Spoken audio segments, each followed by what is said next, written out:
आप किसके सानिध्य में साधना कर रहे हैं? गुरु के सानिध्य में, संत गुरु के सानिध्य में। किस बैनर के तले? संत कबीर साध समाधि योग साधना। संत कबीर सहज समाधि योग साधना। इसका कोई हम मतलब भी बताए होंगे एक एक अक्षर का? जी। क्या जानकारी है? जी बताएंगे।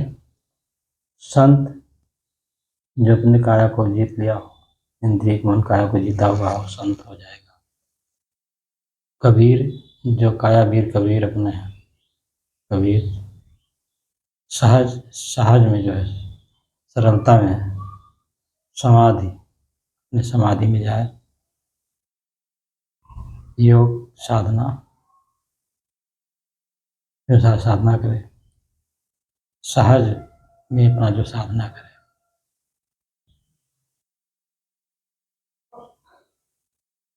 खैर आपने ठीक ही बताया जो जानकारी आप रखते हैं, लेकिन हमने जो बताया था वो शुद्ध शुद्ध बताया था कि जो अपने ही मन इंद्रिय शरीर को जी अपने बस में करके शांत भाव से एकरस अपनी स्थिति में रमा हो, उसे संत कहते हैं।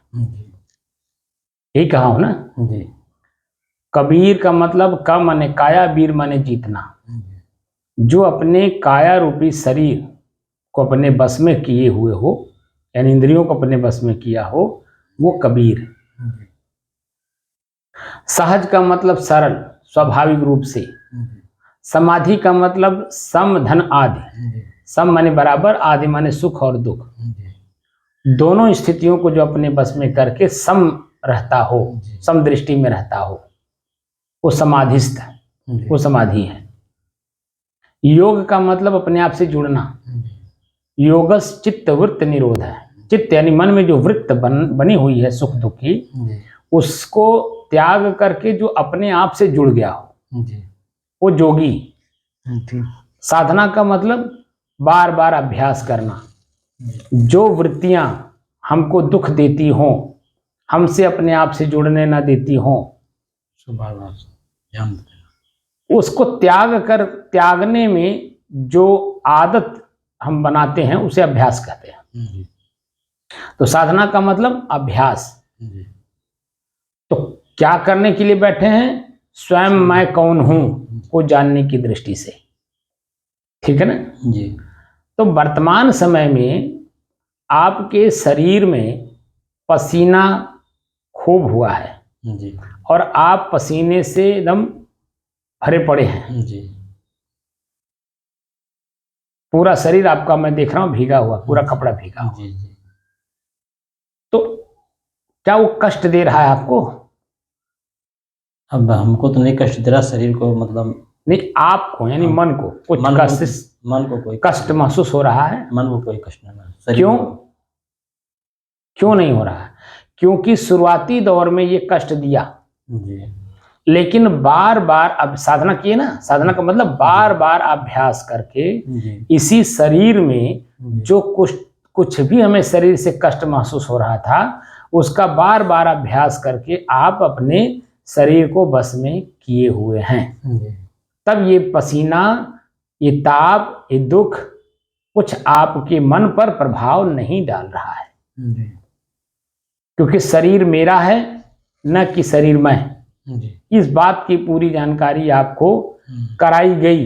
इस वजह से शरीर के जो दुख हैं, ताप हैं, शरीर के आँच है, सांस लेने में दिक्कत है, जो कुछ भी शरीर से आपको प्राप्त हो रहा था, धीरे धीरे धीरे धीरे अभ्यास करते करते आज कई दिनों से आप अपने शरीर को कुछ, पूरा तो नहीं कह सकते, लेकिन कुछ तो अपने शरीर को अपने बस में करने में सक्षम हो रहे हैं।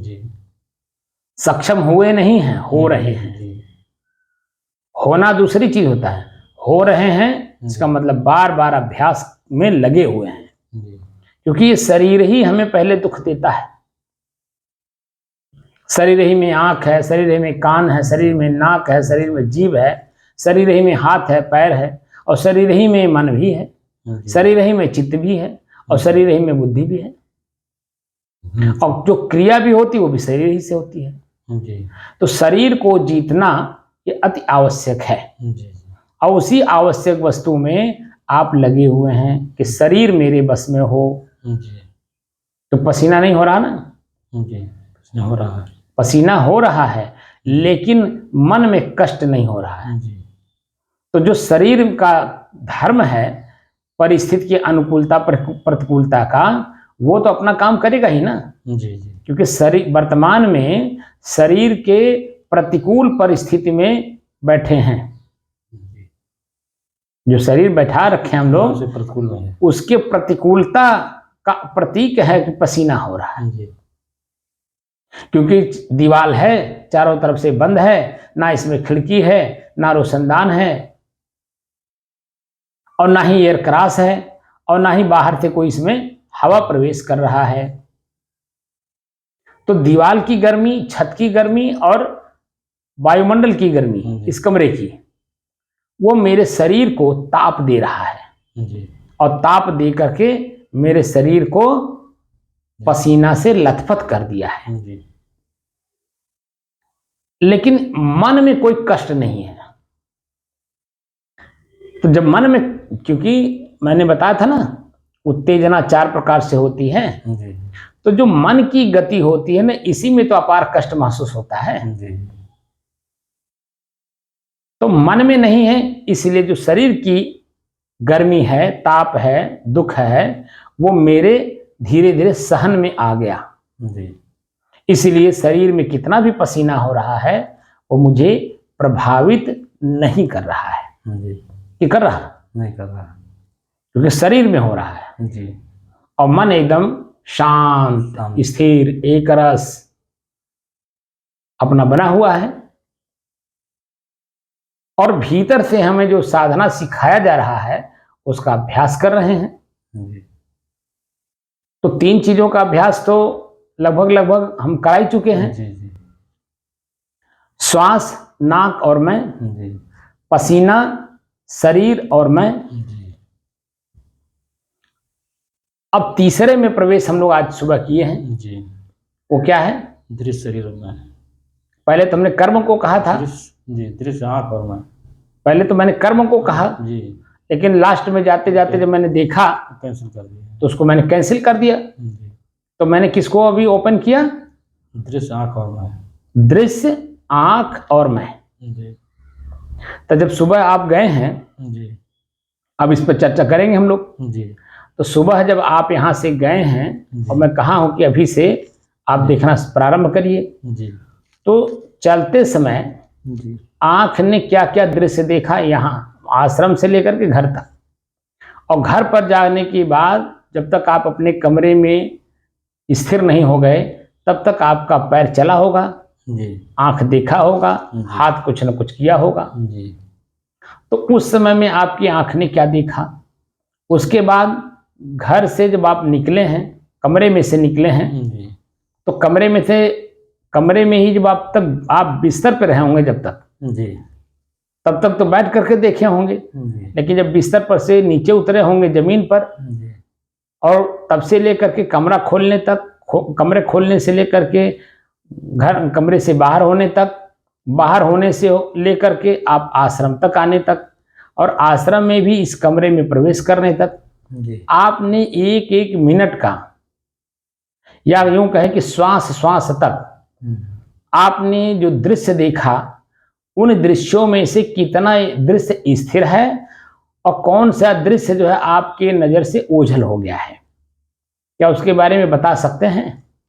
अब ध्यान करें जितने दृश्य देखे सब मालूम होता है सर। हम मन शांत रहेगा तो सब मालूम पड़ता है, मन चंचल रहेगा तो पता ही नहीं चलता है।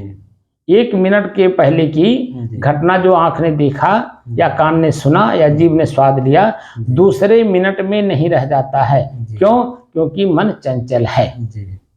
तो मन की चंचलता के कारण ही भूल जाता है। लेकिन जब मन स्थिर है और शांत है, जी स्थिर है और शांत है, जी उस समय में जैसे ही जोर लगाएंगे मन पे, जी तुरंत जो है कान से जो आपने सुना वो भी आपको ख्याल में आ जाएगा, और जो आंख से देखा वो भी, जीभ से जो स्वाद लिया है, कौन कौन सी वस्तु का आपने स्वाद लिया, वो सब जी। पता चल जाएगा, जी क्योंकि मन स्थिर है और शांत है। जी लेकिन वो दृश्य जब हम देखें तो कौन से दृश्य में मेरा मन आनंदित हो रहा है, प्रसन्नचित हो रहा है, प्रफुल्लित हो रहा है, वहां बार बार जाने का मन कर रहा है, या कौन सा दृश्य देखने से मेरा ही मन कष्टित हो रहा है, पीड़ित हो रहा है, दुखी हो रहा है, पश्चाताप में डूबने वाला है, या वहां जाने का मन नहीं कर रहा है, या उस दृश्य पे पैर रखने का मन नहीं कर रहा है। तो दोनों तरह से हमें देखना है। जी तो दृश्य आंख और मैं, जी। तो दृश्य आंख ने देखा, मन पर क्या प्रभाव डाला, जी तो मन को देखेंगे। जी मन को देखने के बाद जब मन आपकी गति शांत होगी तब हम दिखाई देंगे। जी दृश्य साधन और मैं, जी तो दृश्य आंख और मैं, जी तो मेरे ऊपर उसका क्या प्रभाव पड़ रहा है, ये बात को लेकर के चलना है। जी तो अभी तो मोटे मोटे चीजों में चल रहे हैं, अभी तो बारीक चीजें तो अभी बहुत सी चीजें पड़ी हुई हैं, जी लेकिन जो मोटी मोटी चीजें हैं, दृश्य आंख और मैं, जी यानी रूप आंख और मैं। जी तो रूप को हमने क्या देखा, किस तरह का रूप देखा, जी जमीन का रूप देखा, या किसी का चेहरा रूप देखा, कुआं देखा वो भी रूप ही है, टूटा मकान देखा वो भी रूप ही है, जी सड़क पे चल रहे हैं तो सड़क जो देख रहे हैं वो भी रूप ही है। दोनों तरफ तो गड्ढा है, पानी है, जी। कीचड़ है, वो कुछ सब कुछ रूप ही में आएगा, सब दृश्य है जी। दृश्य नहीं रूप। रूप हाँ और आंख हमारा दिखेगा, जी तो किस रूप में मेरा पैर कहाँ पड़ रहा है, क्या मेरा पैर कीचड़ में पड़ रहा है,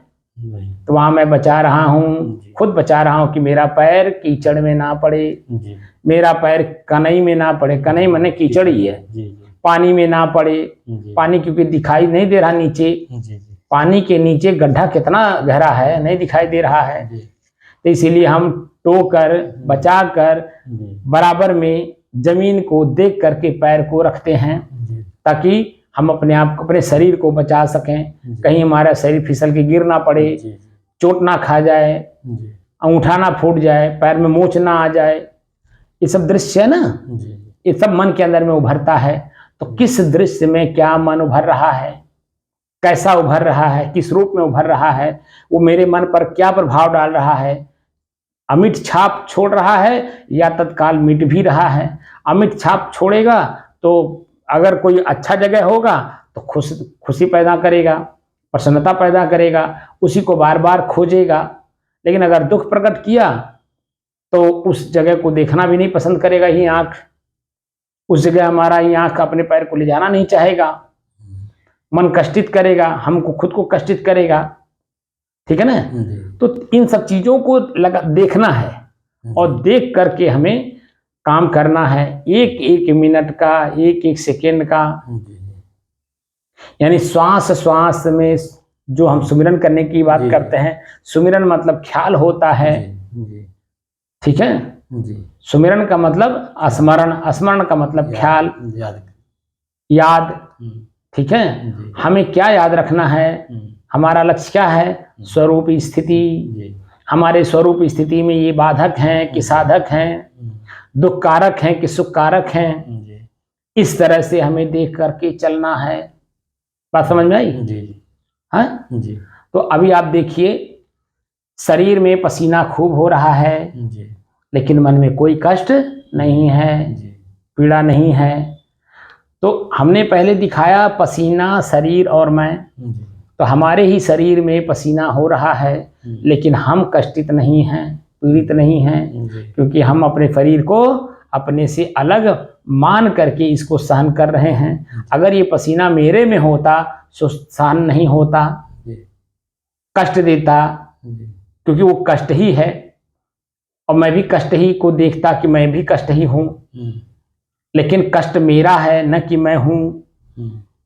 जब कष्ट मेरा है तो मेरे सहन में आ सकता है, अगर मैं कष्ट ही होता तो सहन में नहीं आता। जी। क्या आता? नहीं आता। मैं तो मैं स्वयं कष्ट होता जी तो सहन कर पाता? साफ साफ बात है नहीं। नहीं जी। इसका मतलब है कि कष्ट, पीड़ा, सुख, आनंद सब कुछ मेरे हैं, न कि मैं हूं, जी। ना मैं आनंद हूं। अगर मैं आनंद ही आनंद होता तो कष्ट का अनुभव नहीं होता। जी। क्यों होता? नहीं। इसका मतलब है कि दोनों मेरे से अलग हैं। जी। साफ साफ जाहिर हो रहा है ना? जी। है? जी। एकदम स्पष्ट रूप से। इसलिए दृश्य को देखिए और जब यहां आकर के बैठिए तो एक एक कदम का दृश्य देखते हुए आइए, कौन सा दृश्य मुझे किस तरह का प्रभाव दिया। एक एक कदम चले, एक एक कदम पीछे, वो जमीन पीछे होता गया, मैं आगे होता गया।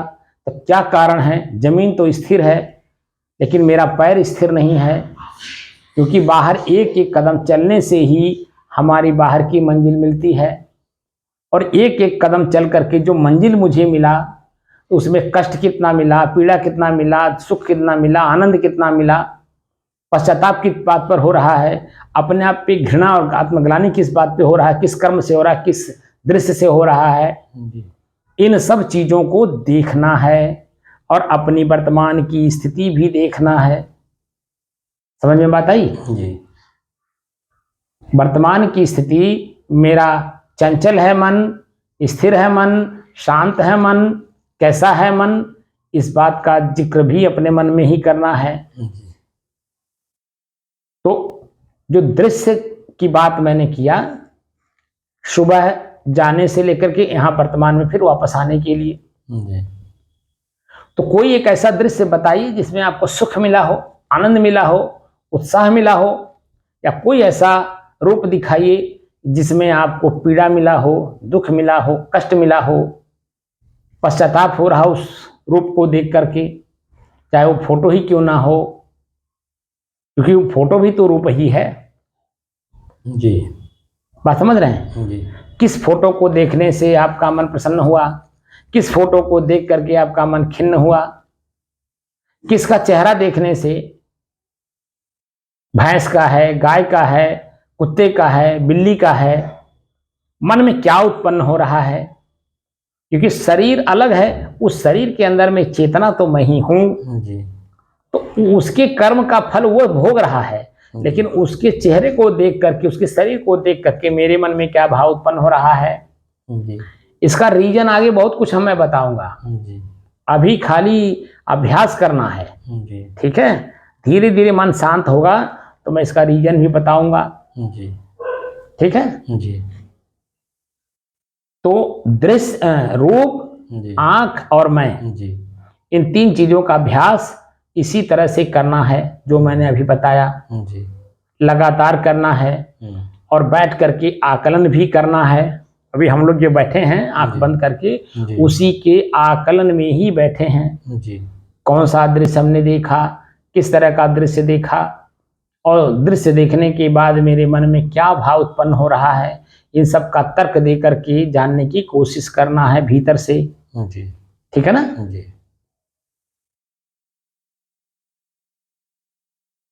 बात समझ में आ रही कि नहीं आ रही है? हाँ जी। जैसे आपने श्वास को देखा, श्वास में आपको क्या मिला, तो उससे मन देखिए, जो भी हमारे मन में प्रथम दृष्टिया था वो गंभीरता उसमें आ गई कि नहीं आ गई? अगर आप ही की तरह मैं भी हल्का में बात लिया होता, आपको अभ्यास न कराया होता, तो मैं तो हल्का, तो जैसे आप तो हल्का थे ही, मुझे भी हल्का कर देते, लेकिन मैं अपनी गंभीरता बनाए रखा, इसीलिए मुझे गुस्सा भी कभी कभी करना पड़ा। क्योंकि नासम आपकी बुद्धि जो है, कभी सब कहते हैं ना, परखत खरी परखावत खोटी। जो आप परख रहे थे, जान रहे थे, समझ रहे थे, उसमें आप ओतप्रोत थे, लेकिन उससे ऊपर का आपको पता नहीं था, उसके ऊपर का तो मुझे पता है। इसलिए मैं अपनी गंभीरता बनाए रखा और आपके हल्केपन को हमने गुस्सा में आकर के उसको डाउन भी करने का प्रयास किया, और डाउन भी हुआ तो आपकी समझ बढ़ी, और समझ बढ़ी तो हमारे और आपके बीच में कोई दूरी नहीं हुई। कि दूरी हुई? नहीं। अगर नासमझी हुई होती तो दूरी बढ़ जाता, पक्का है। जी। 929 दिन से लगातार हम लोग जो बैठ रहे हैं, ये क्रिया नहीं होती। जी। कि होती? नहीं होगा। क्योंकि नासमझी के खेल में आप अलग हो जाते, मैं अलग हो जाता, मैं अपने आप को समझदार मानता ही रह जाता, और आप नासमझी में कहते ये समझदार है कि मैं समझदार हूँ। क्योंकि उम्र भी आपका मन कहता, अरे मैं उम्रदराज हूँ, बड़ा अनुभवी हूँ, मैं ये हूँ, मैं वो हूँ, मैं ऐसा हूँ, मैं वैसा, वो कह करके आपकी समझदारी को खत्म कर देता। जिस समझदारी के साथ हम लोग साधना करने बैठे हैं, वो समझदारी आपके अंदर में है नहीं, और जो मैं देना चाहता हूँ वो आपका मन लेना नहीं चाहता है। तो दोनों में दूरी बन जाती। और जैसे अनादिकाल से दूरी बनी हुई है अपने आप से, वैसे दूरी फिर बनी रह जाती। तो जो ये मोक्ष, कैवल्य, निर्वाण, दुख सुख से अपने आप को सदैव के लिए मुक्त करना, अध्यात्म में भजन करना, स्वाध्याय करना, चिंतन करना, मनन करना, तीर्थ में जाना, कथा सुनना, सत्संग करना, इस सब का सब जैसे आज तक ले व्यर्थ ही दिखाई दिया, वैसे आगे भी व्यर्थ ही चला जाता। क्योंकि आप अपने आप को जान नहीं पाते कि मैं कौन हूं। मैं शुद्ध हूं, एक रस हूं, स्थिर हूं, शांत हूं, ये विधि कहाँ आपको जान मिलती? जी, नहीं जानते। तो आपका मन आपको बहका ले जाता कि नहीं ले जाता? जी। लेकिन आप समझदारी से बैठते रहे, समझदारी नहीं भी थी, आप प्रकट किए, तो मैंने उसको हल्का सा गुस्सा दिखा करके उसको शांत करने की कोशिश की, और समझदारी आपकी बढ़ी, लगातार आप चल रहे हैं। तो उसमें देखिए आपकी समझ में मेरी समझ में कितना अंतर हो रहा। अब दोनों एक हो रहे हैं, कोई अंतर नहीं रह जा रहा है। क्योंकि कबीर साहब कहते हैं ना, अपनी कहे मेरी सुने, सुन मिलिए क्या हो। दोनों की स्थितियां एक हो रही हैं। जो मैं स्वयं अपने आप में एक रस हूं, शुद्ध हूं, शांत हूं, ठीक है नहीं, स्थिर हूं, मेरी स्थिरता अब आपके अंदर में आ रही है। मेरी जो एक रस की स्थिति है वो भी धीरे धीरे आप में आ रही है, क्योंकि मैं अपना ही चीज आप में ट्रांसफर करने की कोशिश कर रहा हूं। आपका मैं नहीं लेना चाहता हूं, लेकिन मैं अपना आपके अंदर में डालना चाहता हूं कि ये आप हो। इस दृष्टि से आप देखो, और इस दृष्टि से जब आप देखोगे तो निश्चित तौर पे अपने आप को जान जाओगे। और अगर इस दृष्टि से नहीं देखोगे तो आप जान नहीं पाओगे, क्योंकि चश्मा जो आपने अपने आंख पे लगाई है वो काला है, नीला है, पीला है, लाल है, तो रंगदार है ना, व्हाइट है, ये नहीं है। शीशे की जो अपनी स्वरूप होती है उस रूप में है ये नहीं। आपका आंख पे जो शीशा है उसमें कोई ना कोई कलर है, और उस कलर में आप देख रहे हो, तो मैं कलर दिखाई दूंगा न कि मैं दिखाई दूंगा। तो इसीलिए मैं शुद्ध शीशे से आपको दिखाना चाहता हूं कि देखिए इसमें कलर नहीं है। जब कलर नहीं है तो शुद्ध जैसा वस्तु है वैसा दिखाई दे रहा है। तो वो वस्तु मैं नहीं हूं, वो स्थिति, उस वस्तु की यथा स्थिति मैं नहीं हूं। मैं खुद भी एक वस्तु हूं, अब मेरी स्वयं की एक यथा स्थिति है और सबसे अलग है। 5 तत्वों में 5 तत्व तो अपने आप में ही है, छठवां तत्व मैं स्वयं भी हूं। और स्वयं जैसे अलग अलग माटी, पानी, आग, हवा, आकाश है, वैसे मैं स्वयं भी अलग हूं।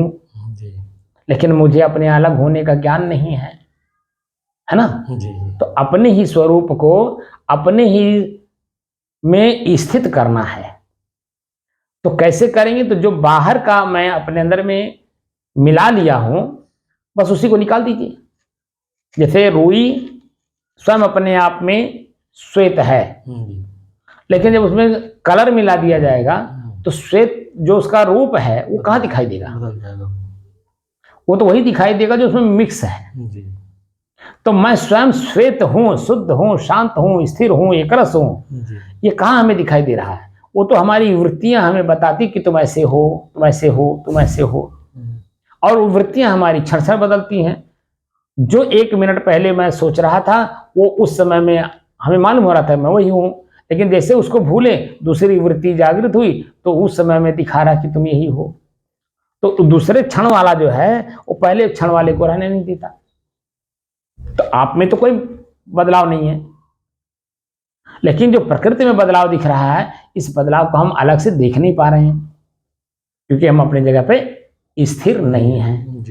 हमारी स्थिरता का हमें बोध नहीं है। जी बात समझ में आ रहा? जी तो इसी को हमें धीरे धीरे जानना है। जी जैसे अभी तकले श्वास को देखे, श्वास में बहुत सारी चीजें आई, जी साल भर लग गया उसमें हमें अपने श्वास को, अपने मन को स्थिर करने में। जी और साल भर के बाद धीरे धीरे तो अपनी स्वयं के भीतर की शांति का अनुभव होना शुरू हुआ। और जैसे जैसे हम हर वृत्तियों को दिखाते गए, भुलाते गए, दिखाते गए, भुलाते गए, दिखाते गए, भुलाते गए, और स्वयं आपकी शांति का अनुभव कराते गए, एक रस की, हर चीज की, उसी तरह से इसमें भी आगे बढ़ना है। बस ये नहीं कि दृश्य को पकड़ लिए तो वही दृश्य सब कुछ है, ऐसा नहीं है।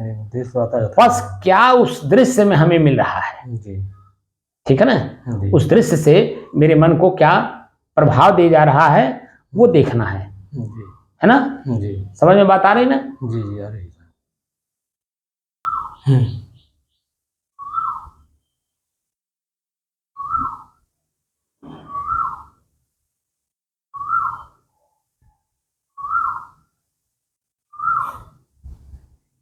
अपने ही चंचल मन को अपने ही बस में करके एकाग्रता, स्थिरता एवं स्वयं अपने आप में शांति का अनुभव करने के बाद स्वयं मैं कौन हूं की खोज करते करते, यानी साधना करते करते आज 929 दिन हो गए। तारीख 24 मई सन 2024, दिन शुक्रवार, सायंकाल का समय। सुबह की अपेक्षा इस समय में गर्मी प्रतिदिन उतनी ही है जो रेगुलर चल रही है। या तो कुछ ज्यादा है साहब, आज कुछ ज्यादा है, लेकिन अकुलाहट, बेचैनी नहीं हो रही है। जी। तो हम लोगों को लग रहा है कि वो रेगुलर वाली है। नहीं, आज रेगुलर से तेज है। रेगुलर से तेज है और वो आंच दे रहा होगा। आँच दे रहा है। तो आंच देने से ही जो हमारे शरीर में आप देख रहे होंगे पसीना खूब हुआ है। जी जी आप भी भीगे हुए हैं, मैं भी भीगा हुआ हूँ। जी जी। लेकिन अकुलाहट, बेचैनी, घबराहट नहीं हो रही है। क्यों हो रही है? नहीं, कुछ नहीं हो रही है। क्या श्वास लेने में दिक्कत हो रही है? नहीं नहीं हो रही ना? तभी तो हम लोग सामान्य रूप से बैठे हुए हैं। जी। वो तो जो अकुलाहट, अभी ये बना लिए साहब क्योंकि बैठना है, बैठ रहे हैं फिर। नहीं, नियम तो है ही है। जी नियम के साथ साथ जो अभ्यास हो रहा है, जी उस अभ्यास से जी। हमारे अंदर में जो अकुलाहट है उसमें कमी आ रही है। तो कमियाँ बताइए करेगी साहब, क्योंकि हम अभ्यास करें तो स्थिर हो गए ना। जी। हम अपने मन को मजबूत कर लिए, स्थिर कर रहे हैं। मन को मजबूत करके स्थिर हो गए। पसीना से जीत रहे हैं पसीना को, तो उसको हम जीत रहे हैं ना, अपने बस में करा। अभ्यास का मतलब हुआ जी जी। कि हमारी जो परिस्थिति प्रथम दृष्टिया दिख रहा था जी। वो प्रथम दृष्टिया अंत में नहीं रह जाती है। जी। यही पसीना अभी देखिए, जब हम लोग बैठते हैं 5 बजे और 7 बजे तक बैठना है, ये मन को एकदम कन्फर्म मालूम है कि 2 घंटा बैठना ही है, तो अपने शरीर पे मन नहीं जाता है। जी। अगर हमारा मन एकाग्र होकर बार बार शरीर ही पे जाए, पसीने पे जाए और अन्य चीजों को स्मरण ना करे, तो यही जो आपको बैठने नहीं देगा। जी जी। तो हम लगातार अपने पसीने को देख भी तो नहीं रहे हैं जी। अपने शरीर के ऊपरी हिस्से पे देख भी नहीं रहे हैं जी, कुछ नहीं। और अंदर से हम अपना काम कर रहे हैं। तो वो क्या दिखाई दे रहा है? अंत में एकदम यही जो पसीना है, ये जो आंच है, ये जो ताप है, हमको जो अनुभव हो रहा था, ये बिल्कुल एकदम एसी की तरह लगने लगता है। यानी शिमला में जैसे जाइए, यानी ठंड के मौसम में जो बाहर की ठंडी लगती है उस तरह से महसूस होने लगता है। लेकिन प्रथम दृष्टिया जब हम बैठते हैं तब आंच लगता है, ताप लगता है, यही नाक से इसी हवा को अंदर लेने में दिक्कत महसूस होती है। जो इस वातावरण में है हवा, वो देखिए गर्म है, तो गर्म हवा अंदर लेने में दिक्कत महसूस होती है, रुकावट आती है। लेकिन हम अपने मन को एकाग्र तो किए हैं, लेकिन अपने शरीर पर और गर्मी पर नहीं, हम अपनी साधना पर एकाग्र किए। क्योंकि हमें क्या करना है, 2 घंटा लगातार बैठना है और इन्हीं को हमें जीतना है। तो अब उसके साथ साथ हम क्या करते हैं, आपके मन को डाइवर्ट कर देते हैं। कहाँ पे? चिंतन में। जी अभी तक ले हमने क्या दिखाया चिंतन में? श्वास, नाक और मैं, और उसमें क्या क्या मिला वो हमने दिखाया, चिंतन कराया। जी पसीना, शरीर और मैं, उसमें भी हमने चिंतन कराया कि क्या क्या हमें मिलता है, जी कैसे कब कब मिलता है, कितने देर मिलता है, जी कि कितने देर के बाद हमारा शरीर एकदम सामान्य हो जाता है, सहज हो जाता है, सरल हो जाता है। जी वही पहले जो उनमें असामान्य रहता है, वहाँ बैठने नहीं देता है, जी वहाँ की हवा को अंदर लेने नहीं देता है, जी गर्मी लगती है, ताप लगता है, आँच लगती है, एक असामान्य स्थिति महसूस होती है। लेकिन हम रेगुलर जब अभ्यास कर लेते हैं तो उसी जगह पर यही वातावरण हमारे अनुकूल हो जाता है, यानी सहज हो जाता है ना। जी क्योंकि मन में कुछ नहीं है। अब मन हमारा किसी एक चीज को पकड़ के बैठा नहीं है, क्योंकि उसमें भी कुछ ना कुछ खोजता है। जी अभी मैं और आपको गहराई में नहीं ले गया कि इसमें भी